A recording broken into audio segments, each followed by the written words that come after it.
श्री कृष्ण कहते हैं कि अपने हाथों की लकीरों को क्या देखते हो, किस्मत तो उनकी भी होती है जिनके हाथ नहीं होते। पंख ही काफी नहीं है, आसमान के लिए हौसला भी चाहिए। ऊंची उड़ान के लिए जिंदगी में पछताना छोड़ो, बल्कि कुछ ऐसा करो कि आपको छोड़ने वाला पछता है। समय और शब्द दोनों का उपयोग लापरवाही से मत करो, यह दोनों ना तो दोबारा आते हैं और ना दोबारा मौका देते हैं।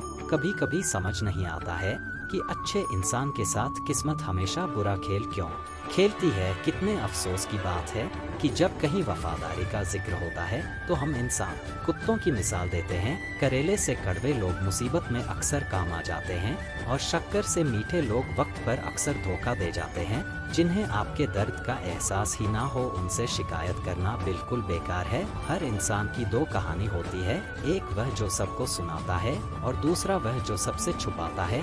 मौन सबसे अच्छा जवाब है उस इंसान के लिए जो आपके शब्दों का मोल नहीं समझता। जीवन में अपने आप को मजबूत बनाए, दूसरों के भरोसे बैठे रहना आपको बर्बाद कर देगा। मेरा गुस्सा और मेरा प्यार सिर्फ उन लोगों के लिए है जिन्हें मैं अपना समझता हूँ। आजकल लोग हक तो जताना जानते हैं लेकिन रिश्ता निभाना नहीं जानते। जो प्रयास करना नहीं जानते उन्हें सारी समस्याएं बड़ी लगती है। मुझे इंतजार है जिंदगी के आखिरी पन्ने का, सुना है कि आखिर में सब कुछ ठीक हो जाता है। श्री कृष्ण कहते हैं आप किसी को भी अपनी जिंदगी का सबसे जरूरी हिस्सा मत बनाइए, क्योंकि जब वह इंसान बदलता है तो आप उनसे नफरत नहीं करते बल्कि अपने आप से नफरत करने लगते हैं। बात बात पर गुस्सा करने वाले लोग वही होते हैं जिन्हें खुद से ज्यादा किसी और की फिक्र रहती है। पता नहीं क्यों छोड़कर चले जाते हैं वह लोग जिन्हें हम जिंदगी समझकर कभी खोना नहीं चाहते। दोस्त वह होता है जिनके साथ बातें खुलकर की जा सके, ना कि संभल कर। तनाव, उदासी और बेचैनी इंसान को तभी होती है जब वह खुद के लिए कम और दूसरों के लिए अधिक सोचता है। संयम रखना जिंदगी के सामने रोने से कई गुना बेहतर है। लोग कहते हैं कि दर्द बताने से कम होता है, मगर यहाँ जिसे भी अपना दर्द बताओ वही लोग मजे लेते हैं। सबको अच्छा समझ लेना, बस यही सबसे बुरी आदत है मेरी। आपके पास बस पैसा होना चाहिए, क्योंकि यहाँ भावनाओं की कोई कदर नहीं है। जीवन में सबसे बड़ी खुशी उस काम को करने में है जिसे लोग कहते हैं आप नहीं कर सकते हैं। मुझे परवाह नहीं है कि लोग क्या कहते हैं, मुझे नजरें खुद से मिलानी है। लोगों से नहीं, दर्द सहने वाला ही जानता है कि दर्द कितना गहरा है।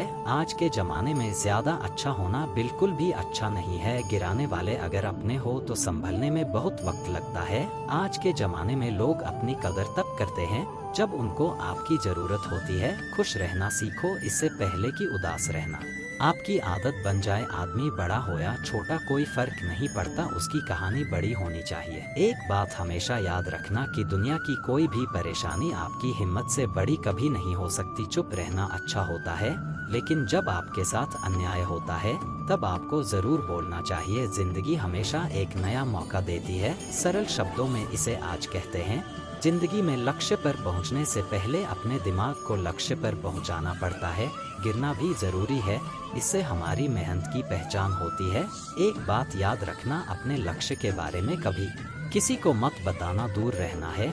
मुझे उन सब से जो मेरे साथ रहकर भी मेरे साथ नहीं है। जो तुम्हारा मूल्य ना समझे उसके सामने कभी जबरदस्ती अपना प्रेम मत दिखाओ। मुझे किसी के बदल जाने का कोई गम नहीं है, बस कोई था जिससे यह उम्मीद नहीं थी। झूठ सुनने में भी मजा तब आता है जब सच आपको पहले से पता हो। आपके इरादे इतने कमजोर नहीं होने चाहिए कि लोगों की बातों में आकर टूट जाए। श्री कृष्ण कहते हैं जगह पर प्रयास करने से अच्छा है कि एक ही लक्ष्य पर कड़ी मेहनत और सच्ची लगन से काम किया जाए। देखना आपको सफलता अवश्य मिलेगी।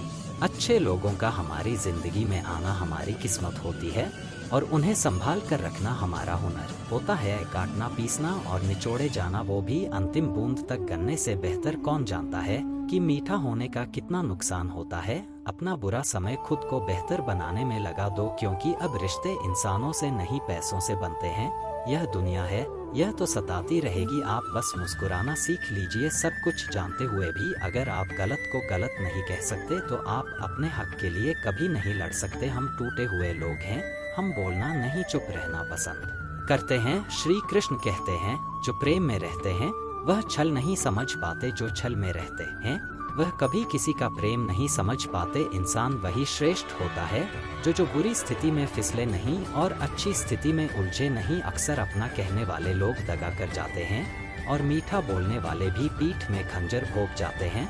जो अपनों के सताए होते हैं, अपनों के ठुकराए होते हैं, वह बहुत कठोर हो जाते हैं। श्री कृष्ण कहते हैं, लौटते तो वह लोग हैं जो रूठ कर चले जाते हैं, टूट कर जाने वाला कभी लौट कर नहीं आता। कुछ लोग हमारा दिल रोज दुखाते हैं, लेकिन फिर भी हम उनसे बातें करके खुश हो जाते हैं।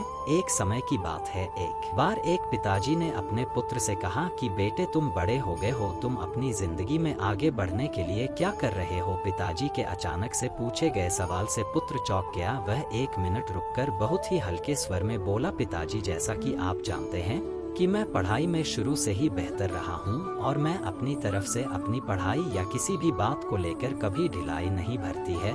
मैं हमेशा से ही सब कुछ पूरे लगन और मेहनत के साथ करते आया हूँ और आपको यह बात अच्छे से पता है, लेकिन फिर भी ना जाने क्यों परिस्थितियाँ मेरे विपरीत रहती है।